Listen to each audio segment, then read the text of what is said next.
Undercover cops, what have you had to do to not blow your cover? I worked as a transcriptionist for a while, and I transcribed some tape taken off of body mix of undercover officers working a very notorious domestic terrorism case. It was crazy. They would sound like an absolute backwoods hill people lunatic while talking to their marks, then later when talking to the other police officers would sound all business and like a very professional person. My cousin was an undercover ATF agent. Anyway, they were trying to bust some guys for illegal alcohol distribution and were building a rapport by going undercover. My cousin doesn't take his ATF badge with him when he's undercover because if anyone ever saw it, he could get shot. Anyway, some hot-headed black and white cops came over and started harassing them. My cousin couldn't blow his cover, but pretty soon the police started getting physical and they beat crap out of my cousin and the guys he is trying to get evidence from. They take them all into the police station only to find out that my cousin is ATF. My cousin was pissed because cops aren't supposed to beat people up. He is currently filing a lawsuit against that police department.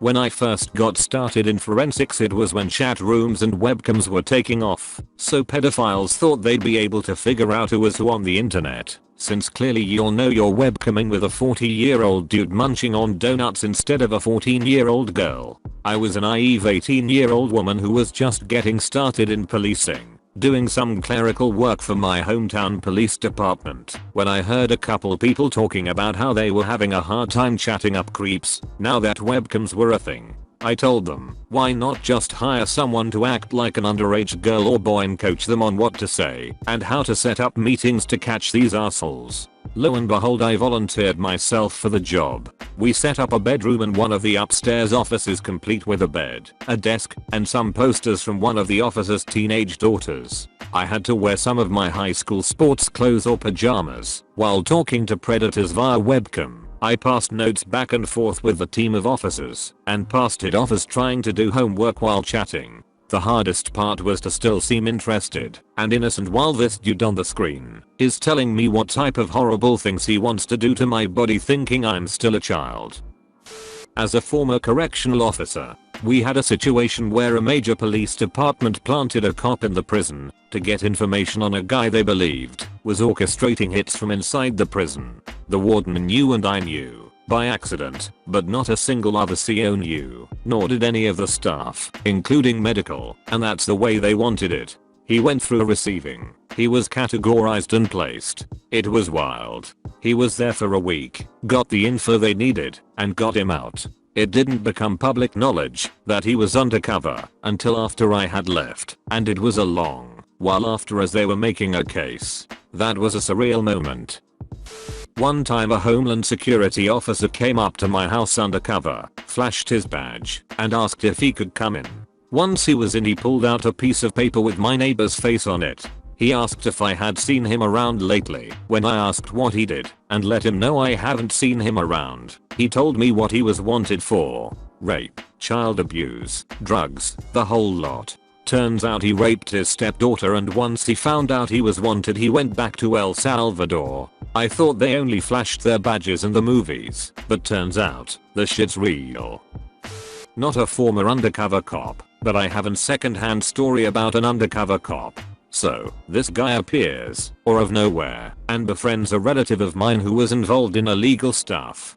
Dude was very friendly and just down to party. Had money. Paid for product. Everything. Would drop in on parties and even allegedly hooked up with hoes. Then he placed an order much larger than before. Few weeks later, relative of mine is arrested and is currently in prison.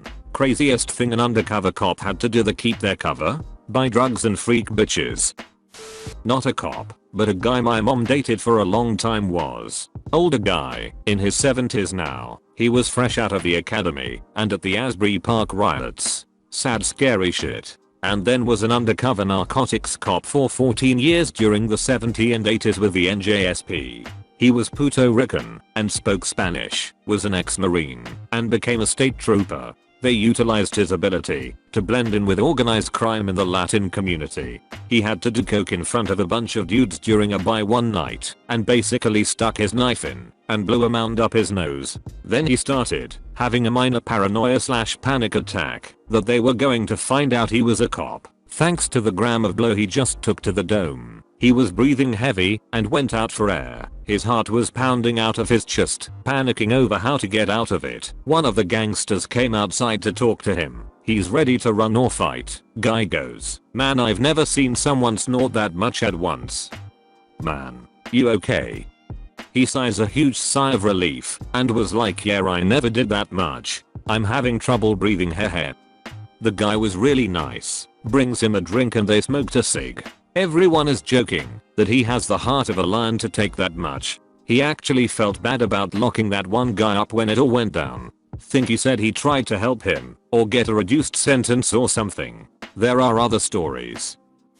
My dad did undercover for several years and talked about a meth head that he hung out with all the time and even babysat her kids when she went out to get high. This went on for several months while they were figuring out who the big dealer was and acquiring warrants. He grew a beard, had a fake kid, drove an old shitty car. Eventually they got warrants to bust a bunch of people in the drug ring, and he actually was part of the SWAT team at the time and was part of the group that smashed in doors and arrested her and a bunch of others in the area. He had to wear a balaclava to protect his identity when with the SWAT team. He said it was actually really difficult because he had become an important part of those kids' lives and was kind of attached to them, and now they had no mother and had to be taken to Child Protective Services. I never got to ask him more questions about this before he passed, but I have no idea how he balanced this crazy second life and then came home and acted like a normal husband and father in our family.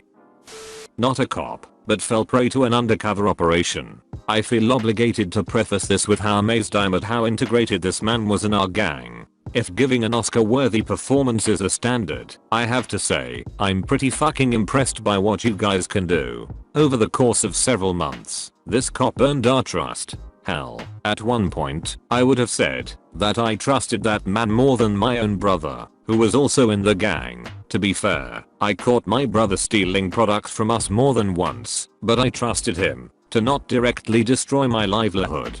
Suffice to say, this cop's acting skill was one of the #1 factors that led to us getting busted. This man, let's call him Dave, was absolutely fearless and tough as nails. One of our initiation rituals involved letting members of the group wail on you for 3 minutes, no holding back. If you were still breathing afterwards, you were in. After getting pummeled to the ground by 7 or 8 different men, Dave wasn't just alive. It was almost as if he enjoyed it. He was probably smiling because he got his foot in the door. Now that I think about it, to get to the craziest thing Dave did, I need to explain how our gang functioned. We start off being refereed to as a number, both to protect identity and as a form of putting lower ranked members in their place. Names had to be earned. We didn't exactly have a set criteria for earning a name, but members often had to bring in enough income for the gang, earn the leader's trust, and commit various violent acts for the benefit of the group before a name was even considered. All names followed the same theme, astronomy. Our leader was known as Vega. The day Dave earned his name, Vega had him as a getaway driver for a group of members. Their job was to sneak into a rival dealer's house, steal his product, and escape in Dave's car. As they were making their getaway, someone opened fire on the vehicle and Dave took a round to the forearm. Without even slowing down, he managed to get our guys back to the house using one arm to drive. After his arrival, Vega and I rushed him to the ER as he sat there, holding a jacket against the wound, trying to control his breaths. Within the next day, he made a full recovery. Once Dave got back, everyone showered him with gratitude and praised his badassery. Vega approached him with a name tag in his hand and pinned it to Dave's shirt, signifying that he earned his right to be known as something more than a number. Serious. I don't hold any grudges against him for putting us behind bars. That man saved my life. Wherever you are, man, thank you. You changed who I was for the better. I will never forget the time that you earned your serious tag.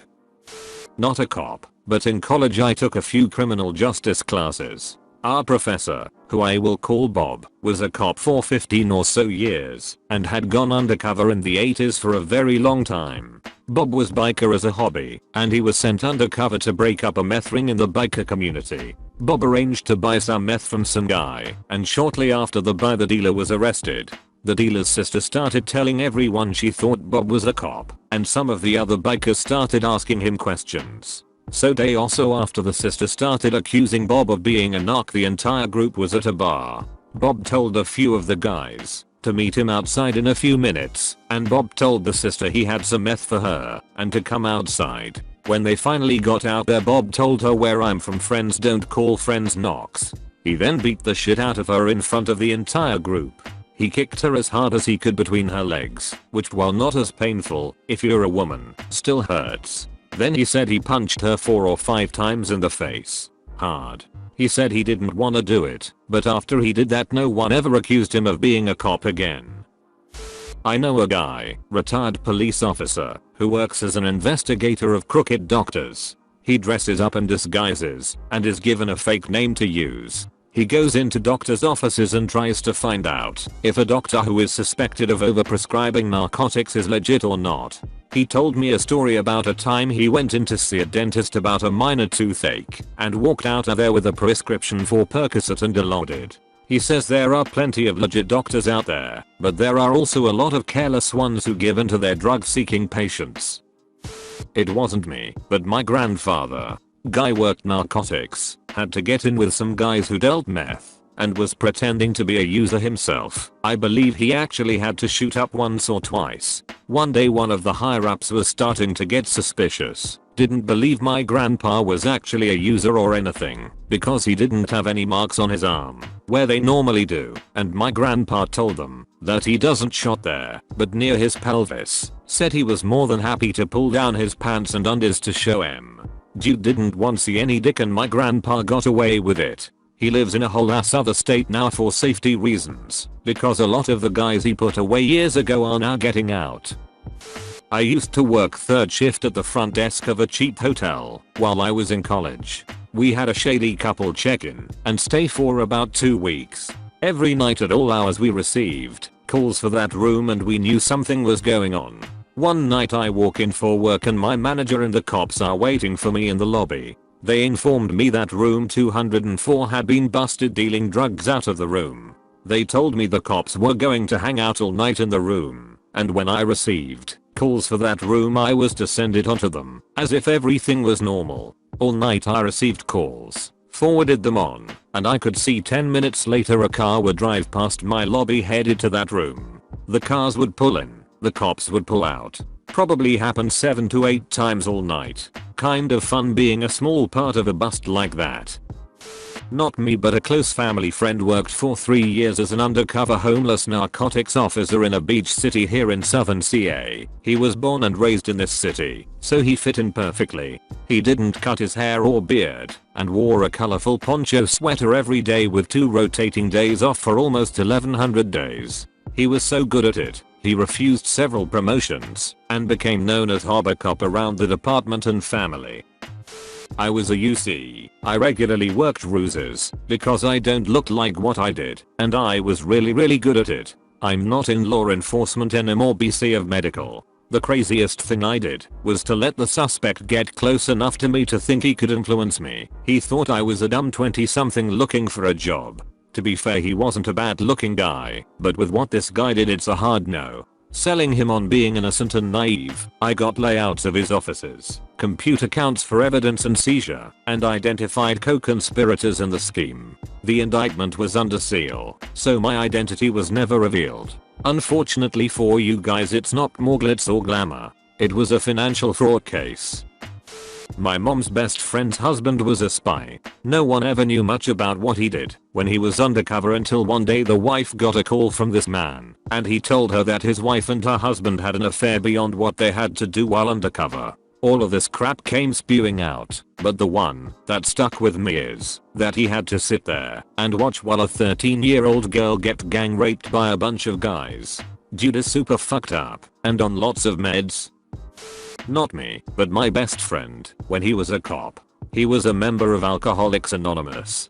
While working undercover, he got into a situation where the perpetrator wanted to go drinking with him. This left him in a dilemma. He chose to drink and later was able to make the arrest. He wrote it off as a job requirement and was able to not use his work-related drinking scenario as a relapse. He's been sober for over 25 years except for that one night while undercover. It's not especially crazy, but a friend of mine was a cop for years. One day he pulled over a speeder.